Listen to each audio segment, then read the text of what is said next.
नमस्कार, आप देख रहे हैं लोकतंत्र। मैं हूं आपके साथ हिमांशु दीक्षित। आपका बेटा बेटी जैसे ही 12वीं पास करते हैं, आप लोग सोच में पड़ जाते होंगे कि अब बेटे को क्या कराएं कि वो अपना भविष्य संवार सके। डॉक्टर, इंजीनियर या फिर कोई और प्रोफेशनल कोर्स कराया जाए। मोटी मोटी फीस देकर आप लोग सोचते हैं कि कैसे भी बच्चों का भविष्य बन जाए। वैसे सरकार ने आपकी परेशानी को दूर करने के लिए एक और ऑप्शन आपको दिया है। क्या आप चाहते हैं कि आपका बच्चा राजनीति में अपनी जगह बनाए और चमक जाए? अगर हाँ, तो फिर आज ये लोकतंत्र आपके लिए है। योगी सरकार ने पॉलिटिकल पाठशाला खोलने की पूरी तैयारी कर ली है। कहीं दूर भी आपको नहीं जाना है, बस गाजियाबाद जाना है, जहां राजनीति का प्रशिक्षण दिया जाएगा। कैसे मिलना है, कैसे बात करना है जनता से, देश विदेश आदि की राजनीतिक, आर्थिक, सांस्कृतिक विरासतों के विषय में यहां पर बताया जाएगा। फीस कितनी होगी ये अभी हम आपको नहीं बता सकते, पर ठहरिए, यहां सवाल भी काफी उठ रहे हैं, विपक्ष के भी ओर से, आम आदमी के मन में भी, और उन्हीं को जानने की कोशिश करेंगे आज लोकतंत्र में।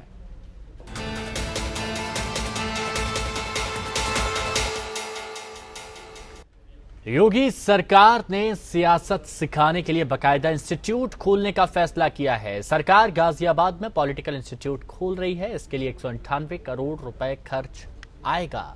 इस इंस्टीट्यूट से असल सियासत की कितनी सीख मिल सकेगी, क्या मकसद होगा?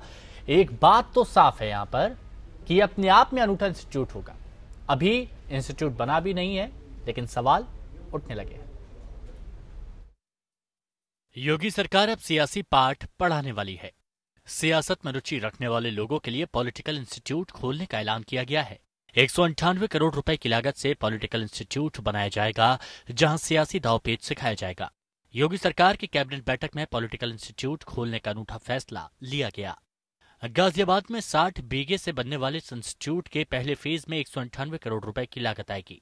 नगर विकास विभाग के अधीन संचालित होने वाले इस इंस्टीट्यूट में सियासत में आने की इच्छा रखने वाले नेताओं को राजनीति की शिक्षा दी जाएगी। सरकार के मुताबिक यहां सियासत के व्यवहारिक ज्ञान और शासनादेशों की ट्रेनिंग दी जाएगी। सरकार इसके लिए देश विदेश के जाने माने विश्वविद्यालयों से बात कर रही है, ताकि पॉलिटिकल की डिग्री की गरिमा बरकरार रहे। पॉलिटिकल ट्रेनिंग इंस्टीट्यूट इस प्रकार का बनने जा रहा है। हर प्रकार की ट्रेनिंग, जो भी हमारे शासनादेश है, जो नियम कानून है, जो व्यवस्था है, जो व्यवहारिक रूप से उनके सामने कठिनाइयां आती हैं, व्यवहारिक रूप में किस प्रकार से उनको आचरण करना है, सभी प्रकार की ट्रेनिंग ये इंस्टीट्यूट देगा। इस विद्यालय में जनता से मिलने, बात करने की सीख दी जाएगी। देश विदेश की सियासी, आर्थिक, सांस्कृतिक विरासत से रूबरू कराया जाएगा। दावा है कि इससे देश को परिपक्व, प्रशिक्षित नेता मिल सकेंगे। नेता और आम जनता के बीच संवाद मजबूत होगा। लेकिन सरकार के फैसले से विपक्षी दल के नेता सरकार की मंशा पर सवाल उठा रहे हैं। जानकार भी सवाल उठा रहे हैं कि सियासी बिसात पर जो असल खेल होते हैं, उस चेहरे को क्या सामने लाया जाएगा? बीजेपी की आज जो भी नीतियां या जो भी पॉलिसीज वो आप लेकर आ रहे हैं, उसमें कहीं न कहीं कांग्रेस का बहुत बड़ी छाप है। जहां तक कि बीजेपी की पॉलिटिकल स्कूल ऑफ थॉट का सवाल है, मैं मानता ये हूं क्योंकि शायद काफी उनके एडमिनिस्ट्रेटिव सिस्टम की तरह उनका ये पॉलिटिकल स्कूल भी काफी संकीर्ण मानसिकता का होगा कि जहां पर बीजेपी या आरएसएस के काडर के लोगों को ही भर्तियां दी जाएंगी। आखिर पॉलिटिकल साइंस के कोर्स से अलग क्या आप बता देंगे? क्या आप बता देंगे कि हर पॉलिटिकल पार्टी के पास जाति के आंकड़े होने चाहिए? क्या आप ये बता देंगे कि चुनाव जीतने के लिए क्या क्या किया जाता है? क्या आपके पास ये कहने की हिम्मत है कि ये जो ग्राउंड रियलिटी है इलेक्शन की, वो आप एक्सेप्ट? गाजियाबाद नगर निगम में एक इंस्टीट्यूट के लिए जमीन चिन्हित कर चुका है। 2 साल के भीतर इसका संचालन शुरू हो जाएगा। इस इंस्टीट्यूट के कोर्स के लिए क्या योग्यता होगी, इस पर बाद में विचार किया जाएगा। बहरहाल सियासी पारी की शुरुआत के इच्छुकों के लिए होने वाली इस पहल के तमाम पहलुओं को लेकर बहस छिड़ गई है।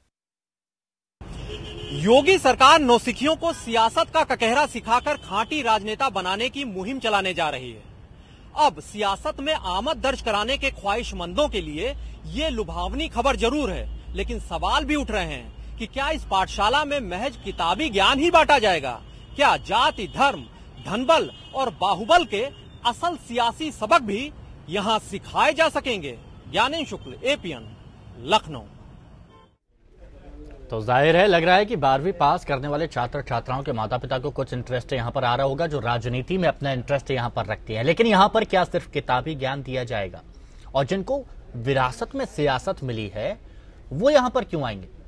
आम लोगों का यहाँ से कितना उद्धार होगा? क्या वो राजनीति में जगह बना पाएंगे? और सबसे बड़ी बात, इलेक्शन की ग्राउंड रियलिटी से उनको रूबरू करा पाएंगे? काफी सारे सवाल यहाँ पर खड़े हो रहे हैं, जानने की कोशिश करते। कई मेहमान हमारे साथ मौजूद हैं। सबसे पहले आपका उनसे तारुफ कराते हैं। हमारे साथ सैफ अली नकवी साहब, कांग्रेस प्रवक्ता मौजूद हैं।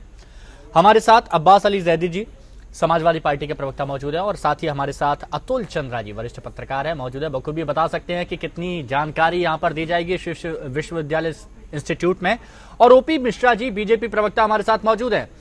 ओपी मिश्रा जी, क्या तैयारी की जा रही? सबसे पहले आप ही से जानूंगा, क्योंकि एक कोशिश यहां पर की जा रही है, एक आदर्श नेता, पढ़े लिखे नेता यहां पर निकले इंस्टीट्यूट से। काफी तैयारी आप लोगों ने की होगी, प्लानिंग आप लोगों ने की होगी। तो शुरुआती तौर पर मैं जानकारी चाहूंगा ताकि बाकी लोग, आम जनता भी समझ सके, और उसके बाद इस पर चर्चा तो करेंगे ही।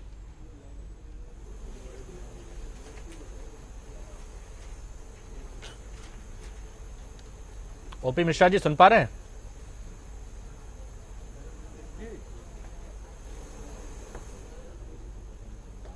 देखिए, राजनीति तो एक ऐसी व्यवस्था है देश की जहां से देश के लिए सर्वोच्च कानून और देश के लिए सर्वोच्च व्यवस्था का निर्धारण हमारी संसद के द्वारा किया जाता है। और आज इन 70 सालों में हम जिस राजनीति की बात कर रहे हैं, जिस राजनीति में शुचिता और एक उसके उच्च स्तर की बात करते हैं, वो आम जनता के दृष्टिकोण से वो कभी देखने को नहीं मिली। आज अगर आप किसी से पूछेंगे, किसी के गार्जियन के पास जाएंगे और पूछेंगे क्या वो अपने बेटा को वो नेता बनाना चाहता है, तो आप जानते हैं आपको क्या जवाब मिलेगा। जबकि एक पॉलिटिकल लीडरशिप ही है जो देश में एक अच्छी व्यवस्था, एक अच्छा कानून, एक अच्छी शिक्षा या एक अच्छा स्वास्थ्य को एक संसद के द्वारा निर्धारित करती है, वहां सर्वोच्च कानून बनाती है। अच्छा, तो अगर उस नेता के अंदर वो विजन नहीं रहेगा, वो अगर सोच नहीं रहेगी, तो जाहिर है कि देश की व्यवस्था और देश का कानून उस स्तर का नहीं बनेगा जिस स्तर का बनना चाहिए था। और जो एक जनमानस में जो एक आम धारणा है, जो नेताओं के प्रति, जो जनप्रतिनिधियों के प्रति, जो राजनीतिक व्यक्तियों के प्रति, वो बहुत अच्छा नहीं है।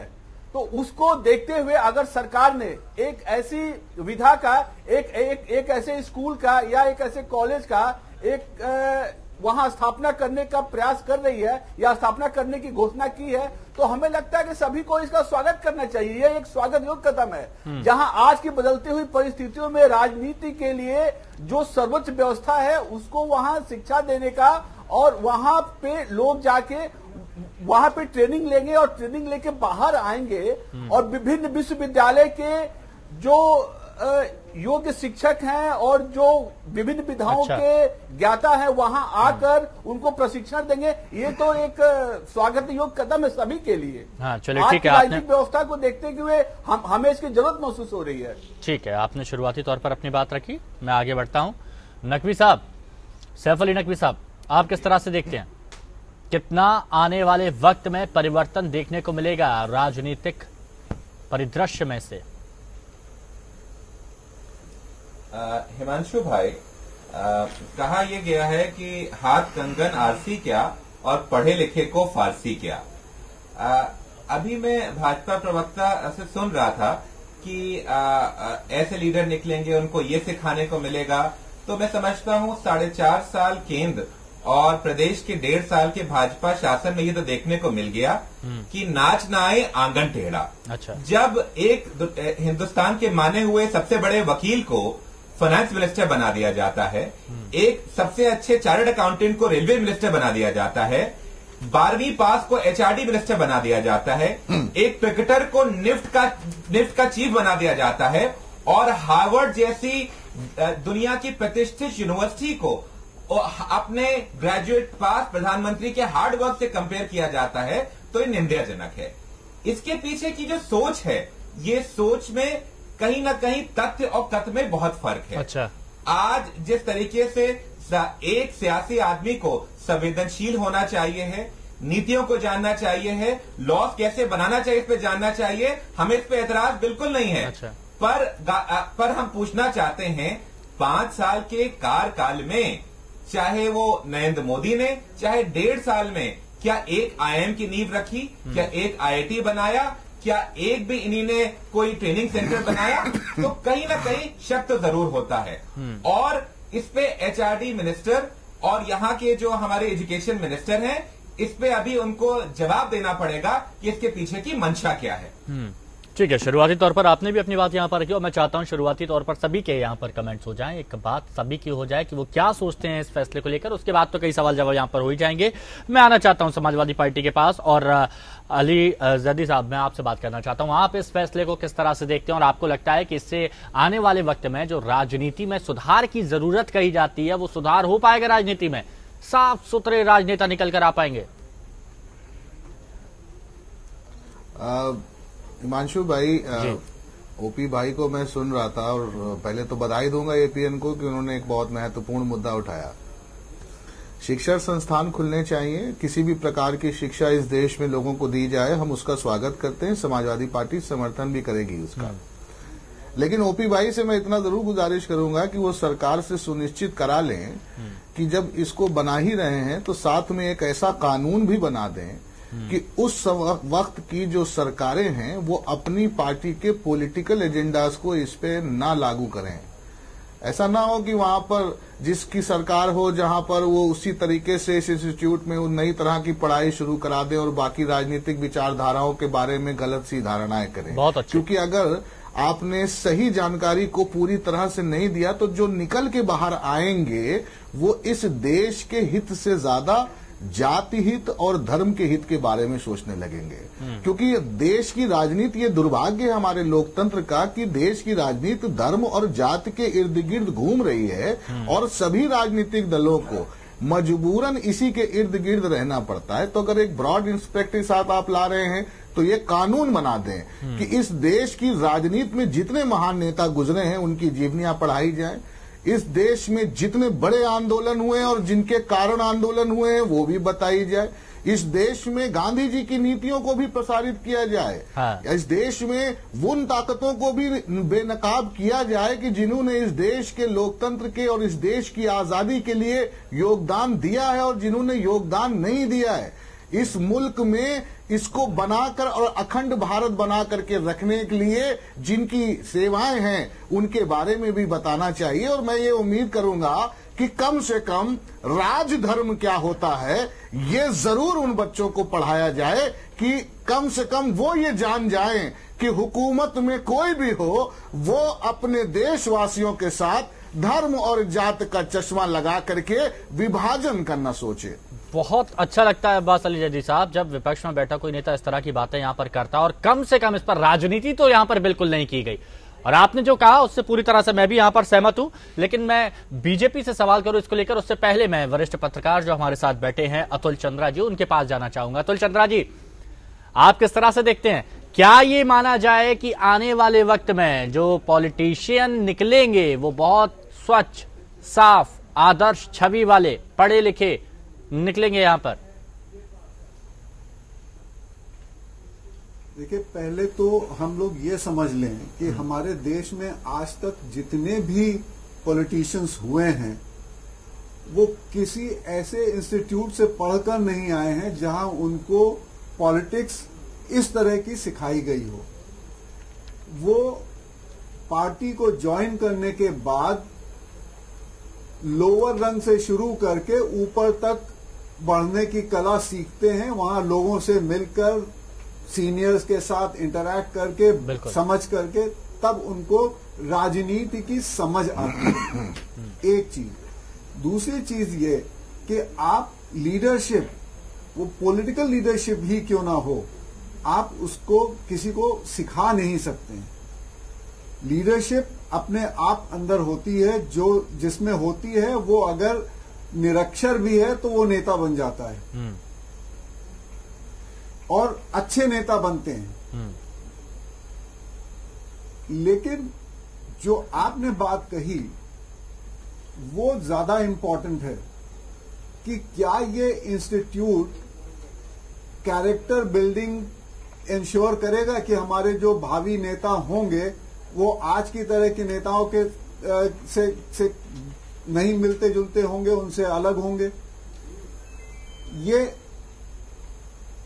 कहां से ये इनको प्रेरणा मिली है इंस्टीट्यूट की, हमारे समझ में नहीं आ रहा है। इस तरह का एक इंस्टीट्यूट आरएसएस का एक एफिलिएट है महाराष्ट्र में, राम भाऊ करके उसका जी जी, प्रकाश जावड़ेकर ने उनकी शुरुआत भी की थी उसकी।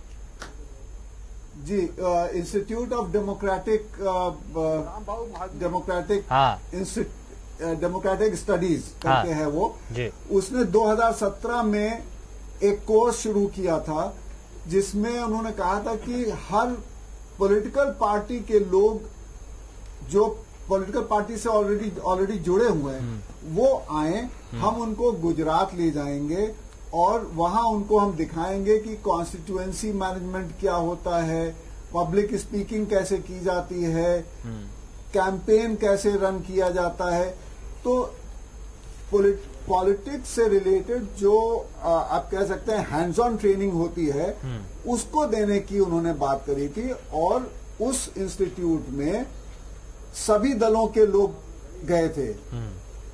शुरुआत में ही उसमें 400 लोग करीब हर दल के पहुंच गए थे और बिल्कुल, और 9 महीने का पूरा कोर्स भी था। बिल्कुल 9 महीने का पूरा कोर्स भी था वो। तो ठीक है, अगर ये उस तरह का कोई कोर्स है तब तो ठीक है।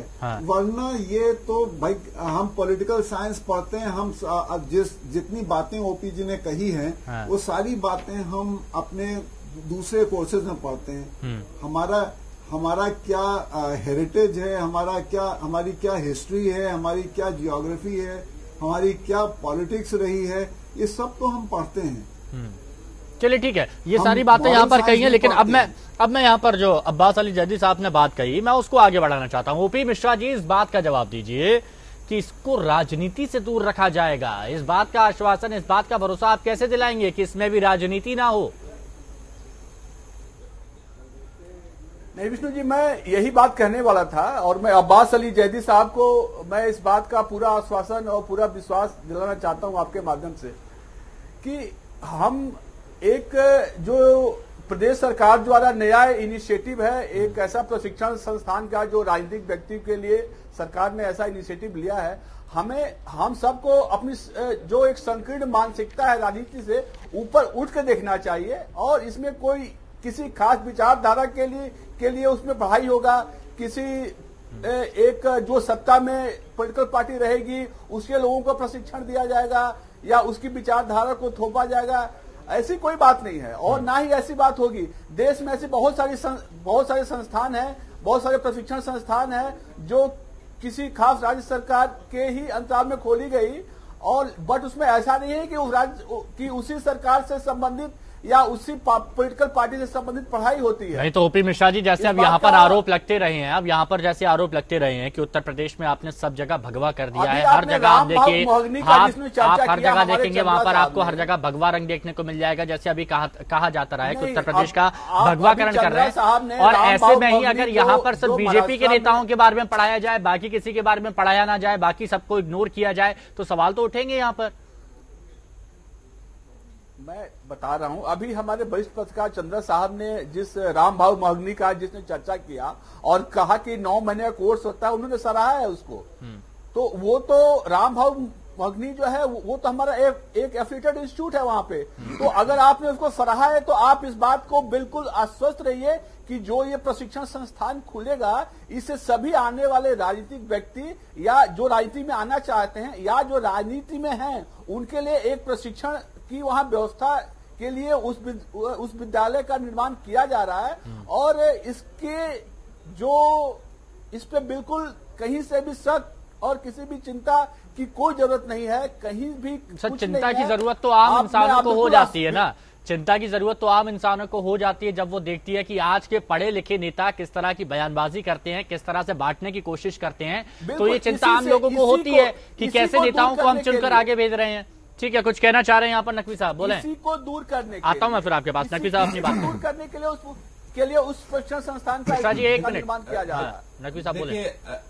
देखिए, जहां तक चिंता की बात है, तो मैं आपको ये गौर कराना चाहता हूं कि भारतवर्ष में जैसे जैसे आबादी बढ़ रही है, आज जरूरत थी नए स्कूलों की, आज जरूरत थी गांव गांव तक जो ऑपरेशन ब्लैक बोर्ड कांग्रेस का था और सर्व शिक्षा अभियान का था, उसको जरूरत थी नए फंड्स की और उसकी पुराने स्कूलों की मरम्मत करने की।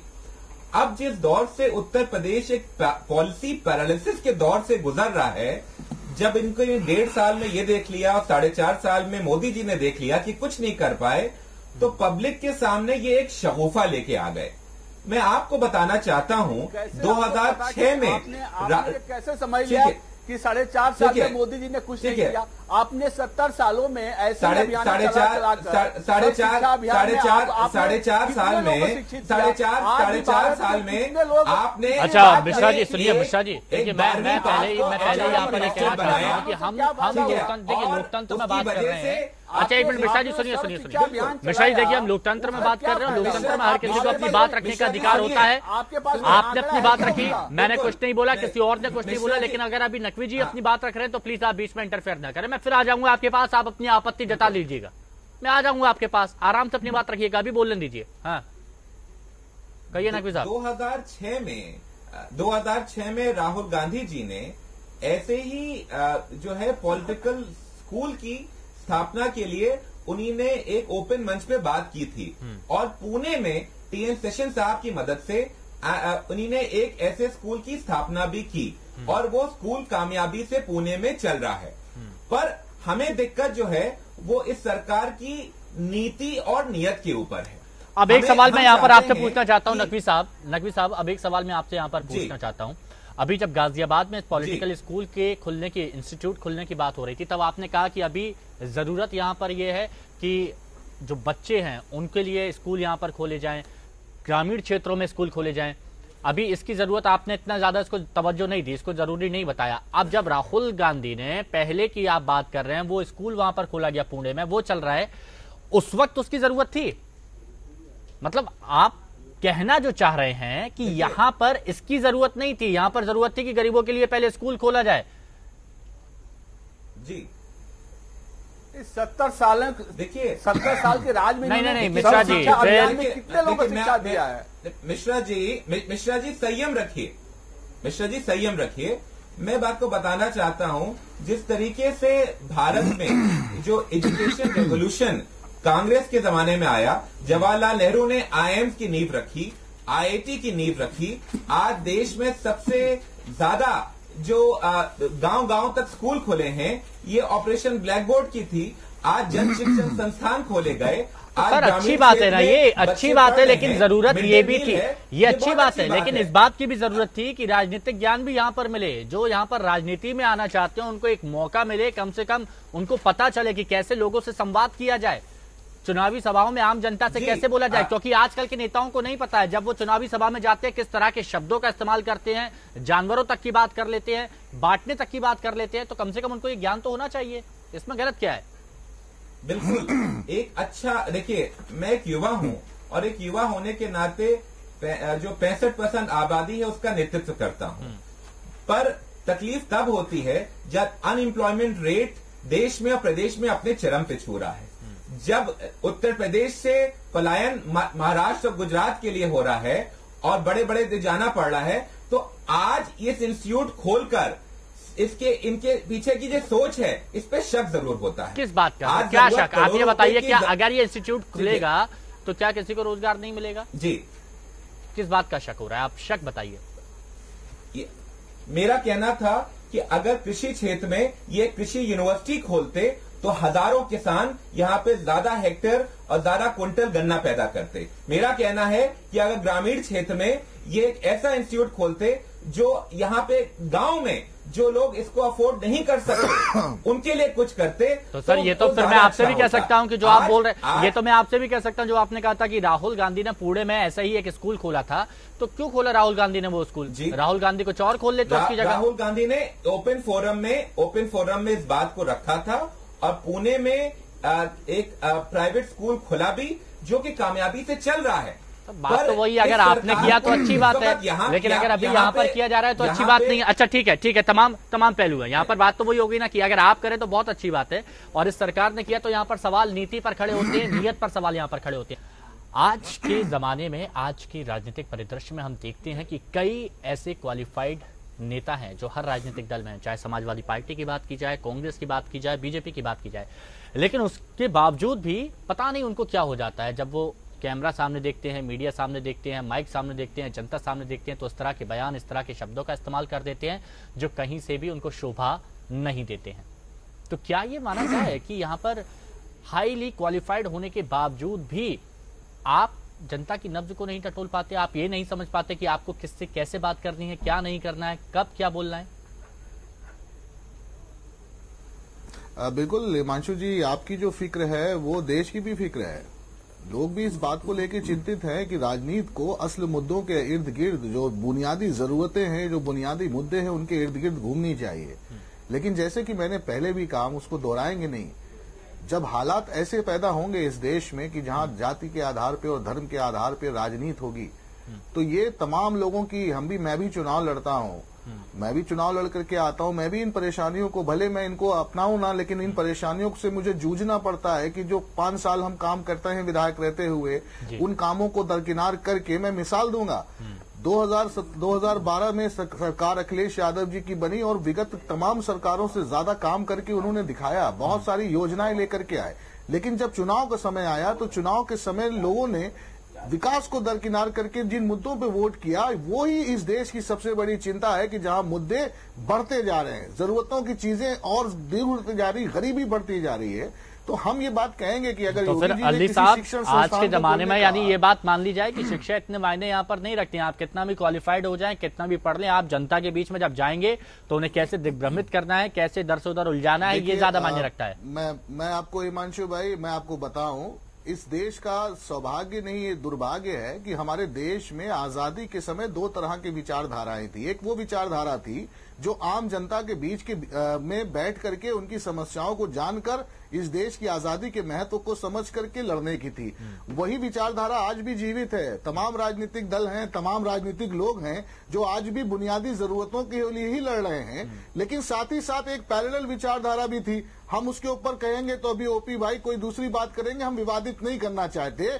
कोई भी शिक्षा जो हमारे देश के संविधान के इर्द गिर्द घूमती हो, जो देश के संविधान को समझाए, जो देश के संविधान के पीछे की जो मंशा है, जो उसकी धारणा है या जो सोच थी उस वक्त के नेताओं की, उसको इस देश में अगर सिखाए तो ऐसी व्यवस्था का हम स्वागत करते हैं। लेकिन हम ये जरूर कहेंगे कि आज जिस तरीके से उत्तर प्रदेश में शिक्षा को लेकर के आप एक इंस्टीट्यूट खोल रहे हैं, नौकरी के लिए बाहर जब निकलेगा तो आप नौकरी भी तो दीजिए। जितने इम्तिहान आप कराने का काम कर रहे हो, आप सबके पेपर लीक हो रहे हैं। आप ये नहीं सोचते हैं कि बार बार पेपर लीक होने से जो इम्तिहान स्थगित हो रहे हैं, उनके लिए, उनके कारण न जाने कितने नौजवान हैं जो अपनी आयु सीमा क्रॉस कर गए। अब इलेक्शन, अब आप कराएंगे भी इम्तिहान तो वो उसमें बैठ नहीं सकते। उसी तरीके से लगातार बीटीसी के लोग, लगातार शिक्षा मित्र, लगातार अनुदेशक आंदोलित हैं। आप जो वर्तमान शिक्षा प्रणाली है उसके ऊपर भी गौर करें, उसके ऊपर भी सोचें कि वो गरीब लोग जो गांव में 7,000 8,000 का मानदेय लेकर के आज गांव की प्राइमरी एजुकेशन का मजबूती से उसको ठप नहीं होने दे रहे, उसको संभालने का काम कर रहे हैं, उनकी समस्याओं को आप सुनना नहीं चाहते। आज ही बीटीसी में हमारी तमाम छोटी बहनें हैं कि जो मंदिर में प्रवेश करना चाह रही थी, आज ही आपकी पुलिस ने उनके ऊपर वाटर कैनन इस्तेमाल किया और लाठी इस्तेमाल की। तो ये इस तरीके से नहीं, दोहरा चरित्र सरकार का नहीं होना चाहिए। अगर आप शिक्षा को लेकर के वाकई गंभीर हैं, आप एक नहीं 10 पॉलिटिकल साइंस के आप इंस्टीट्यूट खोलिए, हम आपका स्वागत करते हैं। लेकिन जो वर्तमान एग्जिस्टिंग प्राइमरी लेवल की शिक्षा है या यूनिवर्सिटी और कॉलेजेस से जो नौजवान पास करके निकल रहे हैं, उनको नौकरी देने की भी तो व्यवस्था करिए। चलिए, बहुत सीधा सवाल। नौकरी नहीं दे रहे तो इसका भी पॉलिटिकल, ठीक है, आपने, इंस्टीट्यूट आप, ठीक है अब्बास अली जदी साहब, होने वाले क्या करेंगे? अब्बास अली जदी साहब, आपने सीधा सवाल पूछा, बिना किसी तोड़ मरोड़ घुमाव के मैं सीधा सवाल यहां पर ये पूछूंगा ओपी मिश्रा जी से। मिश्रा जी सीधा जवाब दीजिएगा, घुमा फिरा के नहीं। जी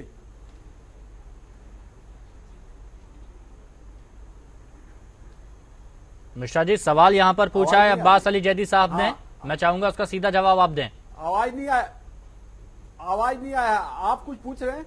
जी हाँ ओपी मिश्रा जी, मैं आपसे ये सवाल यहाँ पर पूछना चाहता हूँ, जो सवाल अब्बास अली जैदी साहब का है कि तमाम तरह की आप शिक्षण संस्थाएं तो आप यहाँ पर खोल रहे हैं, लेकिन अभी जो आपके छात्र हैं जो पढ़कर आगे जा रहे हैं उनके लिए आगे कहीं रोजगार नहीं है, वो कानूनी अड़चनों में फंसे हुए हैं, वो सरकार की ओर उम्मीद से देखते हैं कि कुछ उनको मिल जाए, लेकिन उनको कुछ भी मिलता नहीं है, गंभीरता दिखाई नहीं दे रही। अब्बास अली जैदी साहब ने जो बातें कही, मैं उसका एक जवाब देना चाहता हूं। उन्होंने कहा कि उत्तर प्रदेश में उन्होंने 5 साल बहुत अच्छा काम किया, बहुत अच्छा शासन किया, लेकिन जनता ने उनको दोबारा मौका नहीं दिया। तो ये तो सारा सवाल जनता पे ही थोप रहे हैं। उसका कारण और सुनिए, आप सुनिए, आगे सुनिए। तो ये आपकी गलतफहमी है कि आपने बहुत अच्छा सरकार चलाया और आपने सुशासन चलाया। अगर आप सुशासन चलाते तो आपकी ही सरकार, तो बात तो सुनिए, हमने आपको रोका नहीं था ना।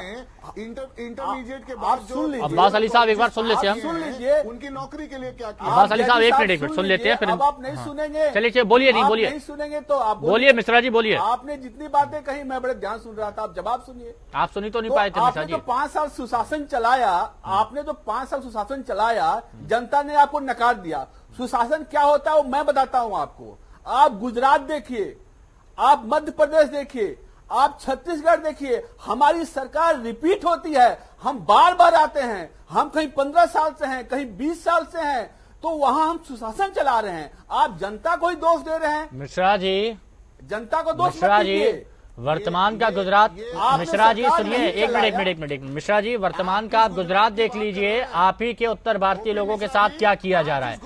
वर्तमान का मध्य प्रदेश आप देख लीजिए, वर्तमान में मध्य प्रदेश आप देख लीजिए, और आप उत्तर प्रदेश भी देख लीजिए, और आप उत्तर प्रदेश भी देख लीजिए। सुनिए, नहीं मिश्रा जी, उत्तर प्रदेश भी आप देख लीजिए, जहां पर चाहे शिक्षा कर्मी हो या फिर छात्र हो, सब हर कोई परेशान है अपनी नौकरी को लेकर, रोजगार को लेकर। आप सुशासन की बात करते हैं, हकीकत में दिखाइए तो। भाई हमारी सरकारें वापस, आप इनकी 5 साल सरकार नहीं चला पाई, ये बाहर हो गए, हम वापस आ रहे हैं, वो बात अलग है। मैं आपको सुशासन, आप बताइए, शिक्षा मित्र आंदोलित क्यों हैं, अनुदेशक आंदोलित क्यों हैं, अब सुनिए, बीटीसी आंदोलित क्यों हैं। मिश्रा जी ने जवाब दिया ना, सुशासन की वजह से। आपकी सरकार बात भी करने को तैयार नहीं है। आपने जिस तरह से शिक्षा मित्र की बहाली की, एक जाति विशेष, चलिए ठीक है, नहीं, लोगों को आपने अभी उत्तर प्रदेश में नियुक्त करने का प्रयास किया, तो ये तो सारे मामले कोर्ट में जाएंगे। ये तो चलिए ठीक है, मैं इससे वापस लौटना चाहता हूँ। ठीक है, आप लोग एक मिनट, मैंने कहा था सीधे सवाल का सीधा, एक मिनट रुक जाइए प्लीज थोड़ी देर रुक जाइए। मैंने कहा था सीधे सवाल का सीधा जवाब दीजिएगा, लेकिन हमारे यहाँ ये परंपरा बनी आई है। मैंने कहा था सीधे सवाल का सीधा जवाब दीजिएगा, लेकिन हमारे यहाँ ये परंपरा बहुत पहले से चली आई है, और राजनीतिक जब भी चर्चा होती है टीवी डिबेट पर, तो ये परंपरा पुरानी है कि सीधे सवाल का कभी सीधा जवाब तो देना ही नहीं है, घुमा फिरा के ऐसा जवाब देना है कि सामने वाला अपना सवाल भूल जाए। नहीं, मैं बता रहा हूँ ना। हाँ। और शिक्षा मित्र में जिस तरह से पहले अनियमितता थी, भारतीय जनता पार्टी की सरकार ने हमें अच्छा शिक्षा, अभी आप देखिए कि उत्तर प्रदेश में बोर्ड। चलिए ठीक है, मैं मुद्दे पर वापस आ जाता हूँ, एक मिनट रुकिए, 10 लाख लोग, मैं मुद्दे पर वापस आ जाता हूँ, प्लीज थोड़ी देर रुकिए। अतुल चंद्रा जी, उस नकल को रोक के उस शिक्षा, अतुल चंद्रा जी मैं आपके पास आता हूँ। मैं आपको बताना चाहता हूं, नहीं मैं आता हूँ मिश्रा जी, मैं आऊंगा तब आप बता दीजिएगा, रुक जाइए। ठीक है, मैं जब आऊंगा तब बता दीजिएगा। अतुल चंद्रा जी, जवाब देने का मौका नहीं दिया। मैं बता रहा हूँ, आप दूसरी बातों का तो जवाब दे रहे हैं, आप सीधी बात का सीधा नहीं, मैं बिल्कुल दे रहा हूँ। चलिए 1 मिनट है आपके पास, 1 मिनट है, जवाब दे दीजिए, 1 मिनट है, जवाब दे दीजिए। मैं उसी शिक्षा व्यवस्था की बात कर रहा हूं। अभी हाई स्कूल इंटरमीडिएट का एग्जाम हमारे उत्तर प्रदेश में हुआ। आपने देखा कि 60 लाख लोगों में से 10 लाख लोगों ने वहां परीक्षा नहीं दिया, क्योंकि हमारी सरकार ने नकल को बढ़ावा नहीं दिया। जो शिक्षा की गुणवत्ता है उसको बरकरार रखा, उसको बढ़ाया। आप देखेंगे वो जिन 10 लाख लोगों ने एग्जाम नहीं दिया, वो परीक्षा से भाग गए, वो लोग पड़ोसी राज्यों से उत्तर प्रदेश में इसलिए आते थे कि यहाँ नकल होती है। ठीक है मिश्रा जी, आपने ये बात बता दी, मिश्रा जी ये भी बताइए बाकी जगह जहाँ परीक्षा हो रही थी वहां पर पेपर लीक हो जा रहा था, जो लोग उम्मीद लगाकर बैठे थे कि परीक्षा देंगे नौकरी मिलेगी, वो पेपर लीक हो गया, उनका क्या, उनके बारे में बताइए। नहीं, पेपर लीक हुआ तो वो प्रकाश में आया। अगर वो लीक ही प्रकाश में नहीं आता, इनके से कहा मैं, तो वो प्रकाश में नहीं आता था। मतलब वो नकल को बढ़ावा देते थे। हमने नकल को बंद किया तो ये अनियमितताएं आएगी, इसको दूर किया जाएगा।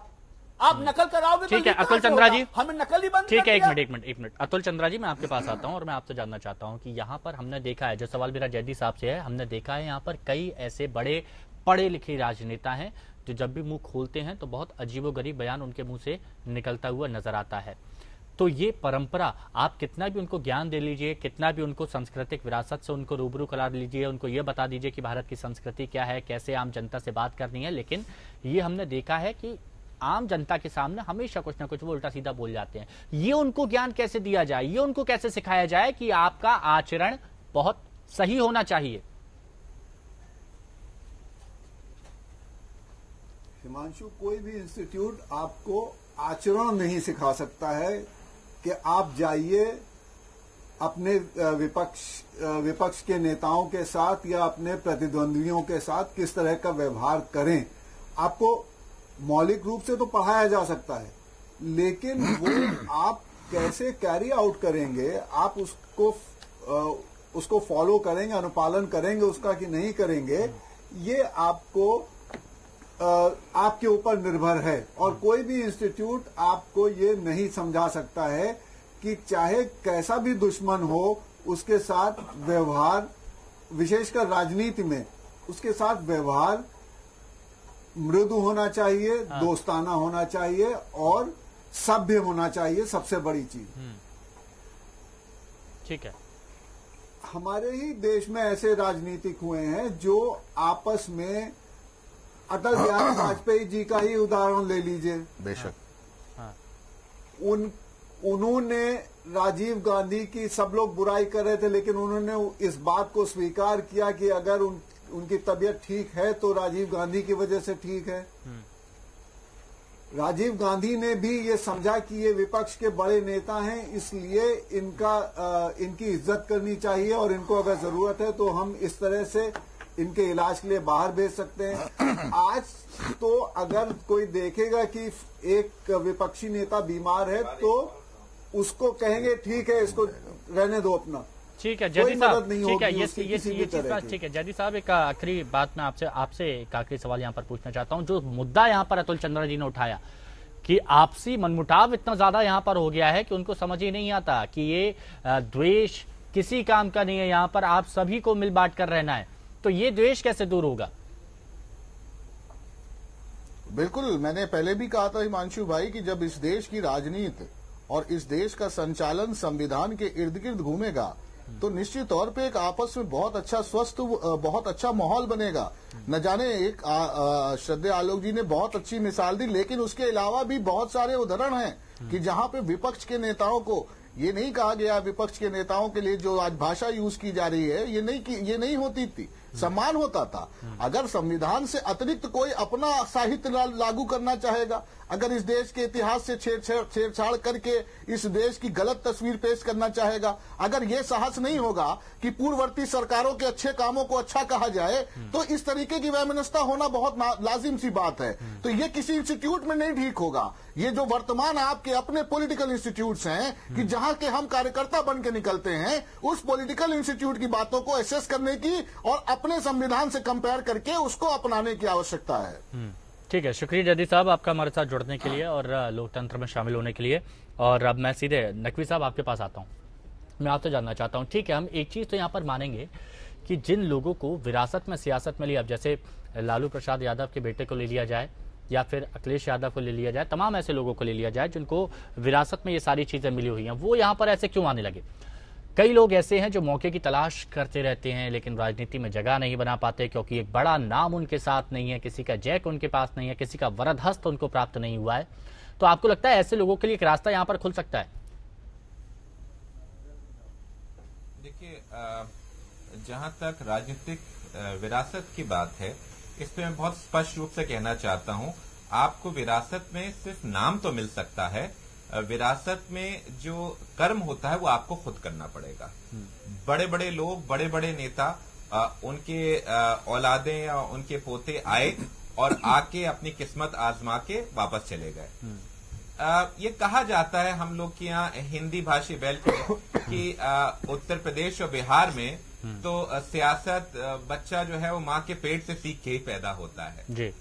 पर अगर इसको असलियत में कहा जाए तो मैं कहना चाहता हूँ बहुत जिम्मेदारी से कि हालात इतने पेचीदा नहीं है, आज के सियासतदान खुद संजीदा नहीं है। हाँ। संजीदगी तब आती है जब आपकी बात में जो आपने पब्लिक से किया हुआ वादा है उसको आप कमिटमेंट के तरीके से आगे ले जाते हैं। देखिए, सिर्फ भाषण से शासन नहीं चलता है।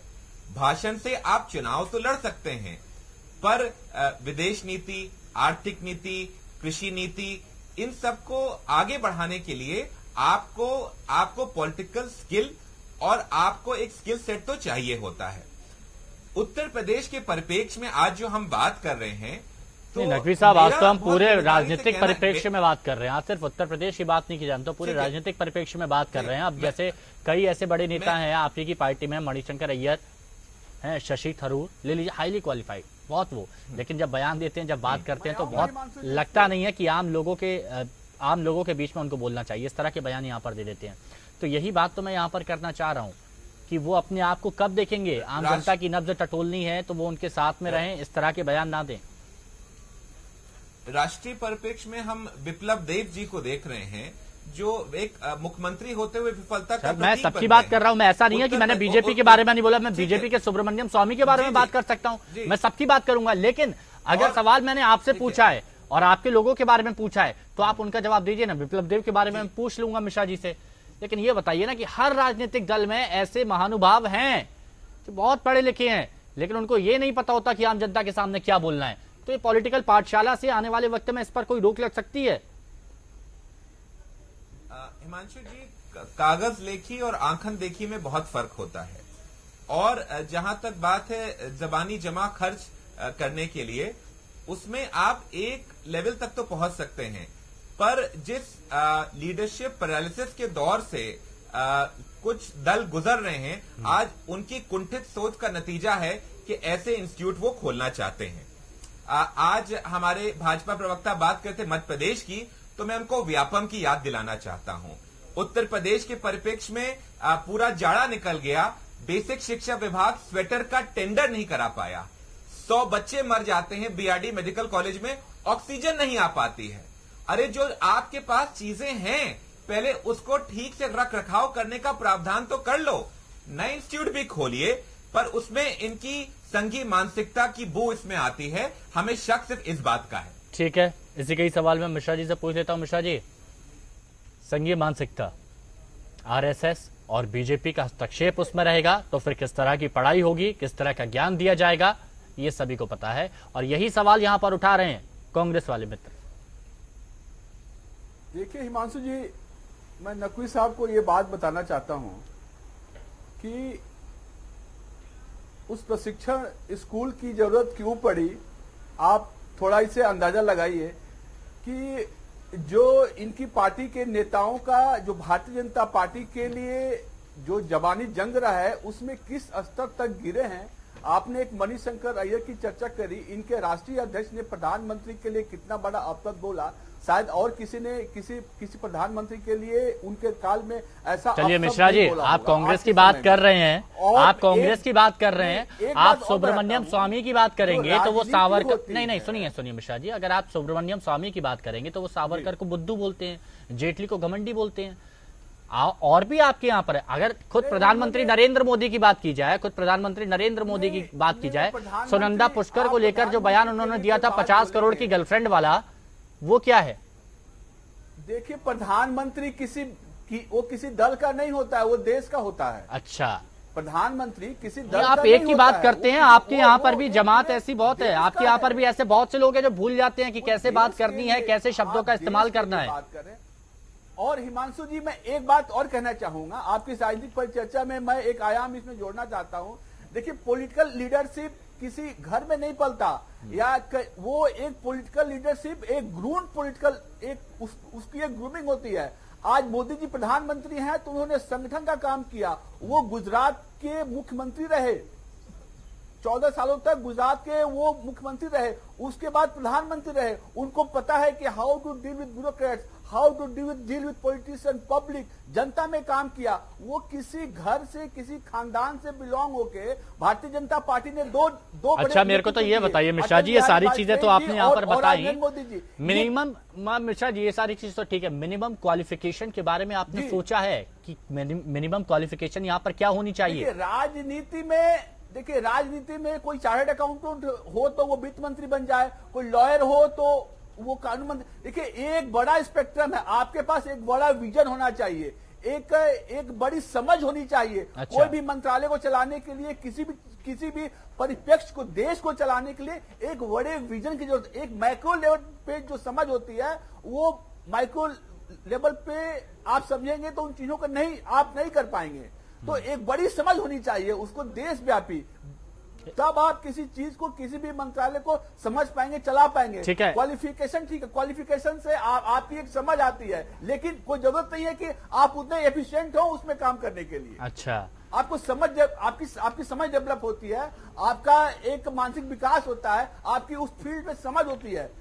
चलिए ठीक है, आपने अपनी बात रखी। अब ठीक है, क्वालिफिकेशन को लेकर मैं आपका नजरिया समझ गया ना, आम जनता ने भी नजरिया आपका समझ लिया। नकवी साहब, शॉर्ट कमेंट।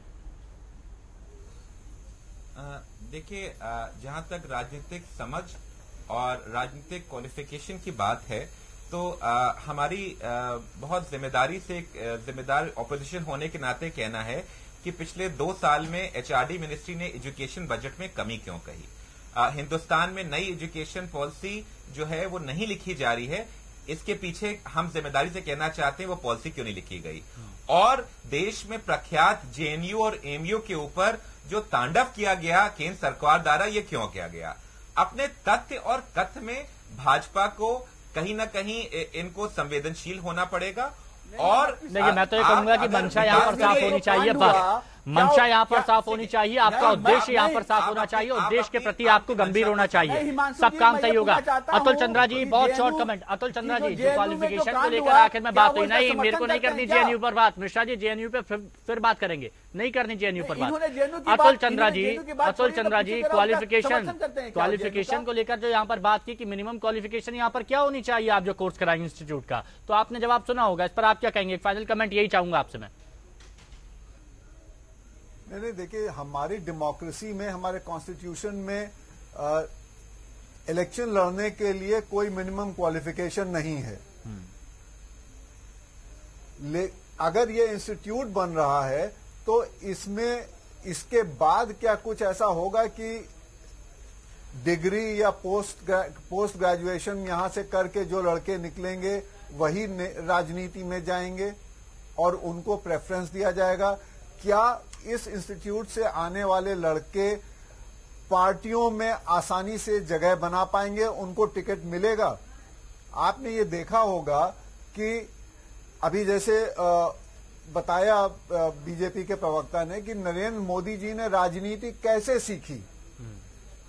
ये इंस्टीट्यूट उस तरह से राजनीति नहीं सिखा पाएगा, तो यहाँ की डिग्री रियल पॉलिटिक्स में किसी भी बच्चे को सफल बनाने में मददगार नहीं होगी। अतुल चंद्रा जी, आपने जो बात यहाँ पर कही कि यहाँ से पढ़े लिखे जो छात्र होंगे क्या उनको टिकट दिया जाएगा, इस पर मेरे को तो यहाँ पर यही लगता है कि राजनीतिक दल ये देखते हैं कि दूसरी पार्टी का कौन सा उम्मीदवार यहाँ से जीतने की कंडीशन में हो, उसको अपनी पार्टी में लिया जाए, उसको टिकट दिया जाए। तो पैराशूट वाले उम्मीदवारों को ज्यादा यहाँ पर तवज्जो दी जाती है। तो ऐसे में इन लोगों का भविष्य कितना रोशन होगा, ये जरूर अब देखने वाली बात होगी। इसके लिए इंतजार हम कर ही लेते हैं। बहुत बहुत शुक्रिया आप सभी का जुड़ने के लिए हमारे साथ। अतुल चंद्रा जी, सैफ अली नकवी साहब और ओपी मिश्रा जी, आपका जुड़ने के लिए हमारे साथ लोकतंत्र में चर्चा के लिए। तो लोकतंत्र में फिलहाल अभी के लिए मेरे साथ इतना ही, दीजिए इजाजत, लेकिन आप बने रहे एपीएन के साथ। नमस्कार।